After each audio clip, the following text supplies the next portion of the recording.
Welcome to Chess with Link. Today we're talking the English opening, beginning with pawn to c4. Now, the thing that makes the English opening kind of unusual, but potentially powerful, is that it ignores that traditional advice to occupy the center of the chessboard right away. But it doesn't throw it out the window. We are still thinking about the center. Notice how Black responds here in the symmetrical variation by bringing out their own c-pawn. That's because they know that we are threatening d5, and so they want to get some pressure onto d4, as well as potentially limiting our movement options over in the b file. So as we continue through the symmetrical, we can see that we bring out our c3 knight. That gives us pressure over to e4 and up to d5. That's our second piece of pressure on d5. Black will often respond by bringing out their own knight here in the c file, creating a symmetrical set of pieces here in the C file of the board. And that symmetry, that mirroring, will often continue for several turns if Black is not going for some sort of variation that lets them confuse the board as much as White is confusing the board. What do we do next? Well, let's push that G-pawn, because Black has already been mirroring us.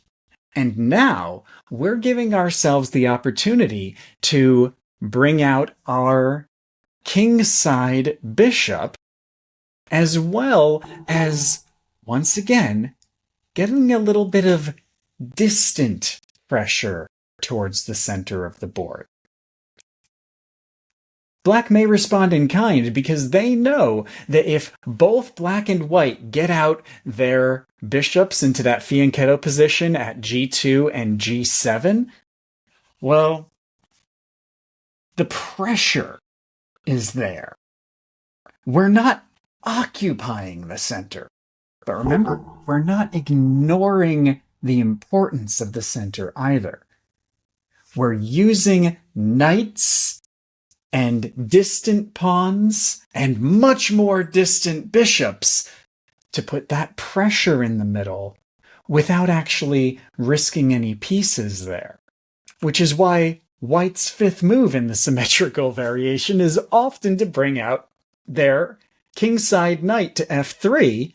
So now we have got pressure on e5, d5, d4, and e4 with a little bit of backup from the light square bishop. All of it without putting a single piece in danger. Let's look at two more variations of this. The first we'll take a look at here is called the Reversed Sicilian. It begins, of course, with bringing our bishop out to c4, but then Black does something a little bit different. Kind of like how in a Sicilian opening, White grabs e4, and then Black says, well, I'm not going to oppose you in the center, I'm not going to just copy you, but I want to make sure I'm getting pressure into the center by bringing out my c-pawn, so I threaten d4. Well, here, we've already brought our c-pawn out, so we're threatening d5, and Black says, okay, I see what you're doing there. You've left me a little bit of room, and I'm going to make the opening move as if I was White and we were playing the Sicilian.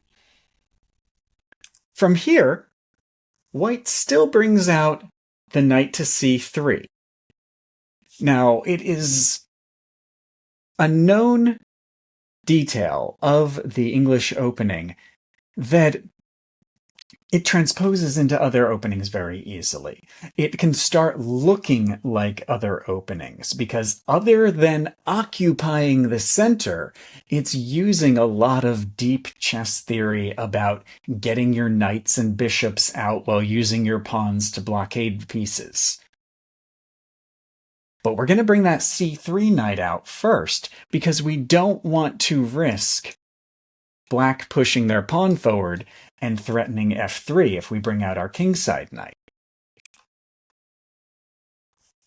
Black is likely to bring out their own queenside knight now. That allows them to guard the pawn at e5 while applying pressure to the center, similar to how we described with our knights providing center pressure in the symmetrical variation.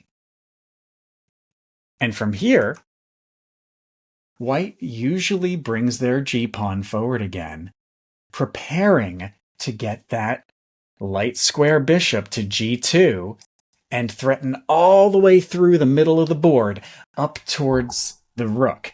And importantly, also guarding our own rook from a discovery attack if our opponent were to, say, push their b-pawn forward, bring their bishop out, and then be all prepped to attack our rook if they move their knight. And from here, it's pretty common that Black will bring some ideas in that feel a little bit like a Roy Lopez style attack. You know, putting pressure on a knight that they probably don't actually want to capture, because that pressure makes us think about what to do next. And it limits our ability to, say, push the d-pawn forward to defend our c4 pawn and continue opposing the e-pawn.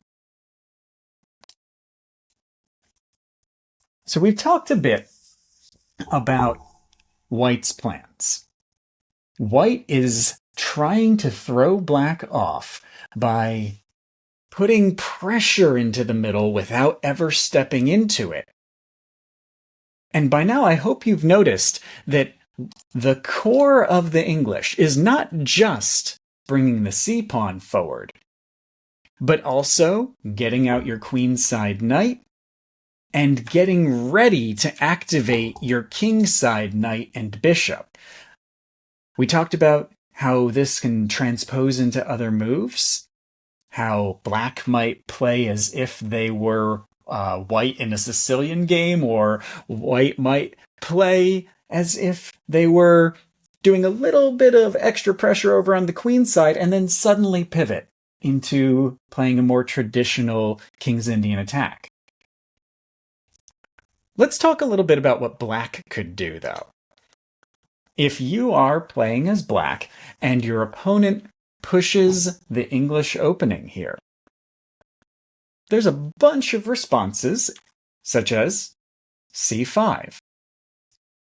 If White then brings out their knight to f3, instead of their b knight, we can mirror them. Of course, if they brought out their b knight, we would mirror them then.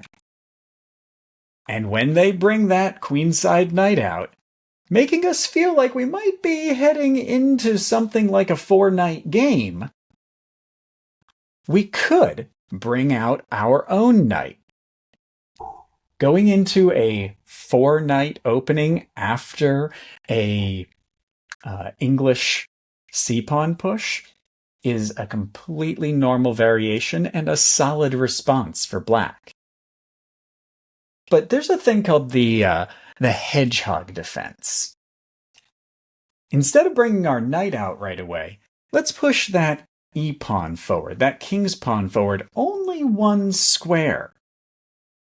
This might seem like we're not occupying a lot of territory, but remember that the f3 knight is already guarding e5, so we do want to be cautious about that. And now we are making sure that we've got an additional piece attacking d5, building up on the pressure from the knight over here at f6. What's white going to do now? Remember, they're playing the English. They have a goal. And if you don't remember the goal, we'll review it before we finish today. It's pretty likely that your opponent is going to push their pawn to g3 to allow them to bring out their bishop. From here, we are completely safe to push our pawn forward to b6. Because now we're making sure that if our opponent brings that light square bishop over to g2, we are ready to bring our bishop out to b7. And that is likely to be the continuation from white, prompting us to do the same. We're not going symmetrical this time. This time it's more of a reverse mirror. But we see that pressure building up in the center of the board with the potential to attack all the way down to our rook. And we want to make sure that white doesn't want to do that. In fact, we almost get a soft pin on that f3 knight, because now, if white was to move that f3 knight, we would be able to capture the bishop, applying immediate pressure to the rook. That's what chess is all about. Looking at the cause and effect, the long-term consequences of immediate tactics. From here, white probably castles, and then we have a bunch of good options. But for the hedgehog defense, we bring the bishop up to e7. This maintains the protection of the bishop on c5. It also allows our bishop to protect that f6 knight, and if white was to nudge their d-pawn forward 1 or 2 squares, and then bring their bishop to g5, they don't have a pin on our knight, because the bishop is standing between the knight and the queen. Meanwhile, we still have the option of bringing our knight from b8 to c6 later in the game, or if we decide that we don't want to maintain that pressure now that it is kind of a long-term pressure over towards a potential future checkmate, as well as pressure in the middle of the board, since the rook is no longer sitting at h1. Let's take a look at one final piece of English opening theory. Now, I'm pulling from the Botvinnik System here, and there's a lot more info about that we'll dig into at a later time. But the core that we're talking about here is, what is white trying to do with the English opening? We've moved our pawn to c4. We've moved our knight to c3. We can see that black is basically heading in the direction of an Indian defense. They were trying to castle as quickly as they can. And in a slight variation, this is what the Botvinnik adds. We're pushing this pawn to e4. Now that pawn to e4 is threatened by the knight. But we could immediately get revenge, so it's very unlikely that black will capture. Far more likely that they will continue with their plan of getting towards a good castling position while maintaining the ability to bring their bishop all the way over to a1 if we disassemble our defenses in that diagonal, which we're not going to do. We're going to push our g3 pawn as we've done so many other times. And when black castles, we bring our bishop up. Now, it's worth noting that that bishop sitting at g2 is no longer able to get all the way up to a8 because our own pawn is sitting in the way. But there's a reason for that. Whether black brings their pawn out to c5 or not, our next couple of steps here involve getting to a good castling position ourselves while also keeping our long-term goal in mind of getting our pawn to d3 so that it is guarding c4 and e4 because they are both threatening d5. This system adds a little bit of a layer of complexity because it is, of course, actually occupying the e4 square. It kind of breaks the rules of the English opening a little bit by putting a piece in the middle instead of just attacking the middle. But our main pattern remains the same, and this is the key I wanted everybody to see before we wrapped up. Whether you are playing a Botvinnik, whether you are playing against the e4 opening using a Hedgehog Defense, whether you're using a 4-knight game variation on this. Perhaps you're playing the Reversed Sicilian. In all of these, your goal is to castle pretty quick, to apply pressure to the center with minimal actual occupying of squares in the center. And notice how in all of these openings, we have moved both of our knights. We have got our bishop to g2, threatening the center, perhaps even threatening all the way up to the rook. And we've given either our queen or our dark bishop an opening.